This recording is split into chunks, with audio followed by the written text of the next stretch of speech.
مولا علی نے خوارج کے جنازے پڑھے ہیں. علی بھائی آپ نے صغیرہ کبیرہ ملا کر نتیجہ نکالا؟ جی اسی طرح نتیجہ نکالا جاتا ہے, بالکل ایسے ہی نتیجے دنیا میں ایسے ہی نکلتے ہیں میرے بھائی. یہ نتیجے ایسے ہی نکالنے ہوں گے. مثلا جب آپ رفع الیدین کرتے ہیں تو حنفی پتہ آپ کو کیا کہتے ہیں؟ رفع الیدین کا حکم دکھائیں. تو رفع الیدین کا حکم تو آپ پھر قیامت تک ڈھونڈتے رہیں گے کہ نبی علیہ السلام نے فرمایا ہو کہ نماز شروع کرو تو رفع الیدین کرو, رکوع میں جاؤ تو رفع الیدین کرو. لیکن ہم کہتے ہیں حکم موجود ہے. کہتے ہیں کہاں؟ میں نے کہا بخاری مسلم میں, کہ صحیح بخاری صحیح مسلم دونوں میں ہے کہ حضرت مالک بن حویرث رضی اللہ تعالیٰ عنہ وہ کہتے ہیں ہم چند نوجوان تھے, غزوہ تبوک کے موقع پر مسلمان ہوئے, نبی علیہ السلام کی خدمت میں 20 دن تک رہے, یعنی حضور کی وفات سے آلموسٹ 1.25 سال پہلے. اور پھر جب حضور نے دیکھا کہ ہم گھر والوں کے لیے اداس ہو گئے ہیں تو نبی علیہ السلام نے خود ہی فرمایا کہ اب واپس گھروں کو چلے جاؤ, جب نماز کا ٹائم ہو تو ایک بندہ اذان دے, اور جو تم میں قرآن زیادہ جانتا ہے, عمر میں بڑا ہے, وہ تمہاری امامت کروائے. اور سلو کما رأیتمونی اصلی, اور دیکھنا نماز اس طرح پڑھنا جس طرح مجھے نماز پڑھتے ہوئے دیکھتے ہو. ٹھیک ہو گیا, یہ جنرل رول ہو گیا, نماز اس طرح پڑھنا جس طرح مجھے نماز پڑھتے ہوئے دیکھتے ہو. اور بخاری مسلم دونوں میں حدیث ہے کہ اللہ نے مجھے جوامع کلمات کے ساتھ بھیجا ہے, میں بات مختصر کرتا ہوں اور مفہوم گہرا ہوتا ہے. سرکار کیا گہرا مفہوم ہے اس حدیث میں جو بخاری مسلم دونوں میں ہے, انما الاعمال بالنیات, اعمال کا دار و مدار تو صرف نیتوں کے اوپر ہے. مختصر, تو یہ بھی مختصر جملہ تھا, سلو کما رأیتمونی اصلی, نماز اس طرح پڑھنا جس طرح مجھے نماز پڑھتے ہوئے دیکھتے ہو. اب حضور کو مجھے بتائیں یہ کہنے کی ضرورت ہے کہ نماز شروع کرتے وقت ہاتھ اٹھانا, ہاتھ اس طرح باندھنا یا چھوڑنا, یا رکوع اس طریقے سے کرنا, سجدہ, یہ بتانے کی ضرورت تھی؟ جب ایک جملہ بول دیا. ہاں اب ہماری یہ ضرورت ہے کہ ہم مالک بن حویرث کی نماز دیکھیں کیسی تھی. یہی ہے نا یہ جو کہہ رہے ہیں نا آپ, صغیرہ کبیرہ جوڑ کے نتیجہ کرالریز بنا کے, جی اسی طرح کرالریز سے ہی نتیجہ نکلتا ہے. پورا دین, اس کے عقیدے, اس کے احکام و مسائل اسی طریقے سے ہی نکلتے ہیں.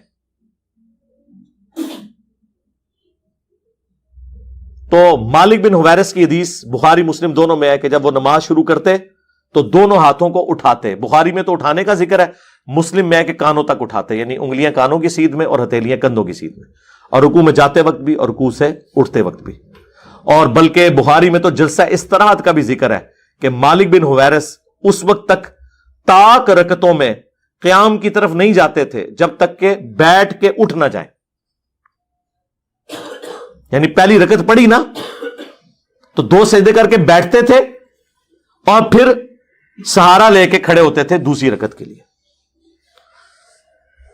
تو اب کوئی کہ جی آپ یہ جوڑ رہے ہیں تو اس طرح ہی نا میرے بھائی, ویسے تو آپ بڑی رٹ لگاتے ہو فیک فیک فیک. او جی وہ فقہا ہوتے ہیں, مجتہد ہوتے ہیں, جن کے سامنے ساری احادیث ہوتی ہیں, پھر وہ ایک رزلٹ نکالتے ہیں.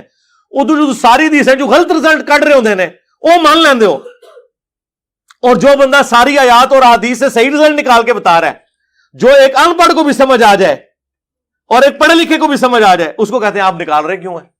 تو سرکار یہ جو خوارج کے جنازوں والی بات ہے یہ میں نے اسی طریقے سے ہی بتائی جائے گی. ویسے میں آپ سے کہوں کہ جی 1 لاکھ صحابہ ہیں, تو جب وہ فوت ہوئے تھے ان کے جنازے ہوئے تھے تو آپ فوراً کہے کہ ہاں, میں کہا جی دسو گڑوانا شروع کرو. حضرت ابوبکر تو شروع ہو جاؤ, 1 لاکھ کی گنتی پوری کرو کہ کس ٹائم کن جنازہ پڑھایا سی, تو ٹائم قیامت تک جائے. ابھی تو میں آپ سے پوچھوں گا کہ بھئی جب نبی علیہ السلام بیمار تھے تو حضرت ابوبکر نے جو نمازیں پڑھائی ہیں مصلی پہ کھڑے ہو کے, اس سے پہلے وضو کیا تھا کہ نہیں؟ آپ کہیں گے جی کیا ہوگا, مطلب یہ کوئی پوچھنے والی بات ہے. میں کہا نہیں, دکھاؤ کتنے لکھا ہے, تو کوئی نہیں ہوتا صرف نماز پڑھانے کا ذکر ہے. اور پوری زندگی جو صحابہ کرام نے نمازیں پڑھی وہ وضو کے ساتھ پڑھی. جی وضو کے بغیر تو نماز نہیں ہوتی ہے, قرآن میں بھی حکم آیا ہے. نہیں نہیں سرکار یہ آپ جوڑ رہے کیوں ہیں, آپ اسپیسیفک بتائیں کہ اس نماز سے پہلے وضو کیا تھا کہ نہیں. اب آ جائیں آپ اس طرف, سورۃ البقرہ کے آغاز میں اللہ تعالیٰ نے 3 کیٹیگریز بتائی ہیں انسانیت کی. نمبر 1 اہل ایمان، نمبر 2 اہل کفار، اور نمبر 3 منافقین. چوتھی کوئی کیٹیگری نہیں ہے. اگر ہے تو مجھے بتا دیں.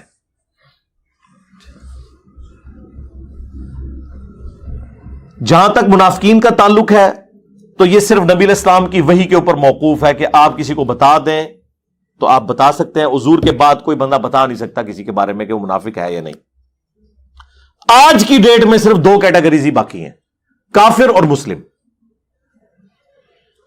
اب خوارج جو تھے وہ کون تھے؟ حضرت علی کے فوجی. حضرت علی سے ان کا اختلاف کیا ہوا تھا کہ آپ نے معاویہ کے ساتھ صلح کرنے کے لیے کیوں آمادگی ظاہر کی ہے تحکیم کے ایشو میں. حضرت علی کی محبت میں حضرت علی سے وہ اختلاف کر رہے تھے. کیا وہ کافر تھے؟ ہاں، کفر کیا انہوں نے، لیکن کفر دون الکفر ہے. وہ اسلام کا انکار نہیں، خلیفہ وقت کا انکار. تو سرکار وہ خلیفہ وقت کی بغاوت جو ہے وہ صرف خوارج نے تو نہیں کی ہے، اہل جمل اور اہل صفین نے بھی کی ہے. اہل جمل نے تو چلے معافی مانگ لی، اہل صفین کا کیا کریں گے؟ سنن کبری البیہقی میں حضرت عمار بن یاسر کہتے ہیں اہل شام کو کافر نہ کہو بلکہ کہو کہ یہ ظالم اور فاسق ہے، گناہ کبیرہ کے مرتکب ہوئے، کافر نہیں ہے. حالانکہ امام وقت کے خلاف انہوں نے خروج کیا اور بیعت بھی نہیں کی. تو خوارج نے بھی یہی کیا، بلکہ خوارج کے خلاف تو حضرت علی نے تلوار اٹھائی ہے ان کی بغاوت کی وجہ سے. پچھلے دنوں میری اس پہ تفصیلی ویڈیو بھی تحکیم کے مسئلے میں بھی اور اس حوالے سے بھی ریکارڈ ہو چکی ہے. مصنف ابن ابی شیبہ میں مولا علی سے پوچھا گیا خوارج کے بارے میں، یہ کیا یہ کافر ہے؟ فرمایا یہ کفر ہی سے تو باقی ہے کہ انہوں نے سمجھا کہ میں کفر میں مبتلا ہو گیا ہوں اس لیے میرا اختلاف کر رہے ہیں. پوچھا کیا منافق ہے؟ کہ نہیں، قرآن تو کہتا ہے کہ منافق نماز میں بڑا تھوڑا اللہ کا ذکر کرتے ہیں، ان کی نمازیں تو اتنی لمبی لمبی ہیں. بخاری مسلم میں آیا کہ اے علی تم اپنی نمازوں کے اعتبار سے جب انہیں دیکھو کہ رشک کرو گے کہ ان کی نمازیں تو تمہارے سے بھی لمبی ہے. یعنی خشوع خضوع سے پڑھ رہے ہیں. لمبی نماز کوئی منافق اور کافر نہیں پڑھ سکتا، وہی پڑھتا ہے جو دل سے اللہ کو یاد کرتا ہے. اس لیے قرآن نے اسے دلیل بنایا کہ منافق جو ہے نا وہ نماز میں بڑا تھوڑا ذکر کرتے ہیں، فوراً ٹھونگے مار کے چلے جاتے ہیں. حضرت علی کہہ رہے ہیں نہ کافر نہ منافق. تو اب مجھے بتائیں، جو نہ کافر ہو نہ منافق ہو تو پیچھے کیا بچتا ہے؟ وہ مسلمان. جب مسلمان ہے تو اس کا جنازہ ہوگا. رہ گئی جنگ میں شہید جو فوت ہوتا ہے یا کوئی جنگ کی حالت میں مارا جاتا ہے وہ کیٹاسٹرافک کنڈیشن ہے، اس وقت جنازہ پڑھا جائے نہ پڑھا جائے کوئی مسئلہ نہیں، غسل دیا جائے نہ دیا جائے کوئی مسئلہ نہیں ہے. اس کے تحت ہمارا یہ موقف ہے، چونکہ ہم خوارج کو مسلمان مانتے ہیں اپنی تمام گمراہیوں کے باوجود، تو مسلمان کے ساتھ ساری چیزیں اٹیچ ہیں. یہ بنانا ضروری ہے. حوالہ اس کو دینا ہوگا جو یہ کہے گا کہ خوارج کے جنازے نہیں ہوئے. یہ الفاظ کہیں موجود ہوں اور ٹائم قیامت تک ہے. اپنی اصل میں حوالہ نہیں دینا ہوتا. جس نے یہ کہنا نا کہ حضور کے پسینے سے خوشبو آتی ہے، حوالہ اس نے دینا ہے. پسینے میں سے خوشبو نہیں آتی یا بدبو آتی ہے، اس کو حوالے کی ضرورت نہیں ہے. تو ہم حوالہ دیتے ہیں بخاری مسلم دونوں میں کہ نبی علیہ السلام کے مبارک پسینے سے خوشبو آتی تھی اور صحابہ کرام عطر کے طور پہ اسے استعمال کرتے تھے. نبی علیہ السلام کا سایہ نہیں تھا. دلیل اس کے لیے چاہیے، دلیل اس کے لیے نہیں چاہیے کہ ثابت کریں کہ حضور کا سایہ آیا تھا. ہر چیز کا سایہ ہوتا ہے. یہ تو قرآن میں سورہ نحل میں ہے کہ ہر چیز کے سایہ ہوتا ہے اور اللہ کو سجدہ کرتے ہیں وہ سایہ. جو روٹین سے ہٹ کے بات کرے گا دلیل اس نے دینی ہے. تو جس نے یہ ثابت کرنا ہے نا کہ خوارج کے جنازے نہیں ہوئے وہ دلیل دے گا. خام خواہ چیزیں اور اس کے اوپر پھر مجھے کہتے ہیں خوارج کا کسا ہمدردی کر رہے ہیں. یعنی جو لوگ امیر شام کا جھوٹا دفاع کر رہے ہیں وہ ہمیں خارجی کہہ رہے ہیں. جو حضرت علی کا دفاع ایسا کر رہے ہیں کہ کبھی شیعان علی نے بھی وہ دفاع نہیں کیا، اسے یہ کہنا خارجی. تو اپنی عقل کے ماتم کروائیں. آپ کا حال تو وہی ہے کہ جو سورہ نساء میں آیا کہ مشرکین عرب کے بارے میں یہودی کہتے تھے کہ مسلمانوں سے تو یہ بت پرست بہتر ہے. حالانکہ بت پرست حضرت موسیٰ کو مانتے ہی نہیں تھے، لیکن دشمنی مسلمانوں کی ایسی تھی کہ انہوں نے کہا نہیں، ان سے وہ بہتر ہے۔ حالانکہ مسلمان موسیٰ علیہ السلام کو مان رہے ہیں، بیت المقدس کو مان رہے ہیں، اتنی کامن چیزیں ہیں، لیکن دشمنی چونکہ ان کی چودراہٹ سٹیک پہ لگ گئی تھی مسلمانوں کی وجہ سے، اس لیے ان کو بت پرست اچھا لگنا شروع ہو گیا۔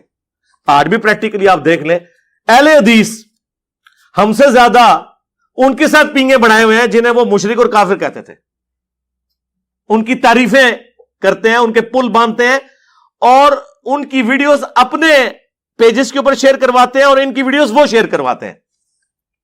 تو ہمیں تو قرآن کی آیت وہ یاد آ جاتی ہے کہ یہی علماء یہود کی بھی روش تھی۔ اسی طریقے سے علماء یہود بھی تورات میں نبی علیہ السلام کی نشانیاں چھپاتے تھے، یہ بھی بخاری مسلم سے حدیثیں چھپاتے ہیں۔ 2812 تقتلہ الفئۃ الباغیہ یدعوہم الی اللہ ویدعونہ الی النار ویح عمار، اے افسوس عمار، تجھے ایک باغی جماعت قتل کرے گی، تو انہیں اللہ اور جنت کی طرف بلائے گا، وہ جماعت جہنم کی طرف بلائے گی۔ نہ صرف یہ چھپاتے ہیں ان حدیثوں کو، بلکہ کہتے ہیں حدیثیں بیان کرنا حرام ہے۔ دیکھیں سیم اینالوجی بن رہی ہے، یہ بھی میں نے وہ کہتے ہیں نا جوڑتے ہیں، جوڑ کے بھی رزلٹ نکلتا جائے، جوڑ کے ہی نکلتا ہے۔ جب تسی کہو گے نا ایاک نعبد و ایاک نستعین، تو آگے سے وہ کہتے ہیں یہ کہاں لکھا ہوا ہے کہ یا علی مدد نہیں کہنا، تو آپ کہتے ہیں یار اس کا مطلب، وہ کہتے ہیں اب یہ تو آپ کہیں سے نہیں نکال سکتے انہی الفاظ کے ساتھ۔ تو دین کا ہر مسئلہ اسی طریقے سے ثابت ہوتا ہے، ٹھیک ہے۔ دنیا میں مسلمانوں کے جتنے بھی فرقے ہیں، ہر فرقہ الگ طریقے سے نماز کیوں پڑھتا ہے، جبکہ نبی علیہ السلام نے اپنی زندگی میں، ظاہر ہے یہ فرقہ واریت کی وجہ سے ہوا ہے نا جی، الگ طریقے سے، لیکن بیسک سٹرکچر ایک ہی ہے۔ میں نے 12 یہ عرض کیا ہے، الگ طریقوں سے اس کی جزیات میں فرق ہے۔ دنیا میں بھی آپ دیکھیں 10 بندے بیٹھے ہوئے ہوں، ان میں سے کوئی نابینا ہو، کسی کا ہاتھ ٹوٹا ہوا ہو، کسی کا پاؤں ٹوٹا ہوا ہو، کوئی گونگا ہو، کوئی بہرا ہو، لیکن ساروں کو انسان بولا جاتا ہے۔ البتہ ساتھ یہ کہا جاتا ہے کہ انسان تو ہے لیکن نابینا ہے، یہ انسان ہے لیکن لنگڑا ہے، یہ انسان تو ہے لیکن بہر ہے، لیکن یہ تو نہیں کہا جاتا کہ بہر ہونے کی وجہ سے وہ انسان ہی نہیں ہے۔ اس طرح بیسک سٹرکچر دنیا کے ہر فرقے کی نماز کی ایک ہے۔ ہر فرقہ 17 رکعتیں مانتا ہے، دن رات کی فرض، 2 فجر کی، 4 ظہر، 4 عصر، 3 مغرب، 4 عشاء۔ ہر فرقے والا نماز میں اللہ اکبر کہہ کے نماز شروع کرتا ہے، قیام کے بعد رکوع کے بعد کھڑے ہو کے پھر 2 سجدے، 2 سجدوں کے درمیان بیٹھنا، 2 رکعتوں میں بیٹھنا، 2 رکعتیں پڑھنے کے بعد اور 4 رکعتیں پڑھ کے سلام پھیر دینا، یا مغرب کے کیس میں 3 کے بعد سلام پھیر دینا، یا فجر کے کیس میں 2 کے بعد سلام پھیر دینا، یہ سب کے اندر کامن ہے۔ تو بیسک سٹرکچر ایک ہے، اور اس کی برکت ہے کہ ایک فرقہ دوسرے کے پیچھے نماز پڑھ سکتا ہے۔ ورنہ مجھے بتائیں اگر قیام کے بعد شیعہ ڈائریکٹ سجدہ کرتے ہوتے اور سنی رکوع کرتے ہوتے تو سنی شیعہ ایک دوسرے کے پیچھے نماز پڑھ سکتے تھے؟ یا فجر کے شیعہ 2 فرض پڑھتے ہوتے اور سنی 4 پڑھتے ہوتے؟ باقی جو نیٹی گریٹیز ہے، رفع الیدین کرنا نہ کرنا، سجدوں میں رفع الیدین کرنا نہ کرنا، یہ ساری چیزیں نماز کی خوبصورتیاں ہیں۔ جو انہیں چھوڑ رہے ہیں ہم انہیں یہ کہتے ہیں کہ آپ سنتوں کے اوپر عمل کریں۔ باقی ہم نے کبھی یہ نہیں کہا کہ نماز کوئی الگ ہے، نہیں، نماز کا وہی طریقہ ہے، میں نے پریکٹیکل اس کے اوپر ریکارڈ کروا دیا۔